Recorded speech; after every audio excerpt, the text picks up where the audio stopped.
संभाजीनगरचे पालकमंत्री अब्दुल सत्तार यांच्यावर रावसाहेब दानवेंची नाराजी पाहायला मिळते। सिल्लोडचा कार्यक्रम सरकारी तरी भाजप आणि राष्ट्रवादीला बोलवलं नाही असं म्हणतायत रावसाहेब दानवे। ओएसिस फर्टिलिटीच्या तज्ञांनी IVF उपचार पद्धतीद्वारे 1 लाखांहून अधिक जोडप्यांना मातृत्व प्राप्तीचा आनंद दिला आहे।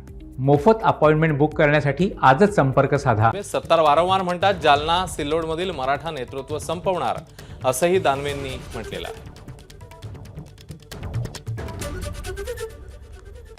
सर्व पक्ष त्यांनी गुंडाळून ठेवले, कोणालाही निमंत्रण देत नाहीत। भारतीय जनता पार्टी असू द्या किंवा राष्ट्रवादी काँग्रेस असू द्या, दोन्ही पक्षाला त्यांनी तिथं बोलवलं नाही। आणि त्यांचं जे वक्तव्य जर तुम्ही ऐकलं असेल तर त्यांनी सांगितलं संभाजीनगर जिल्ह्यात आणि जालना जिल्ह्यात एकही मराठा नेतृत्व मी आता शिल्लक ठेवणार नाही। मी मराठा समाजाचं या दोन्ही जिल्ह्यातलं नेतृत्व संपुष्टात आणणार आहे आणि एक क्षत्रिय आम्हाला मी या जिल्ह्यात तयार करणार आहे, असं त्यांचं वक्तव्य आहे। ABP माझा, उघडा डोळे बघा नीट।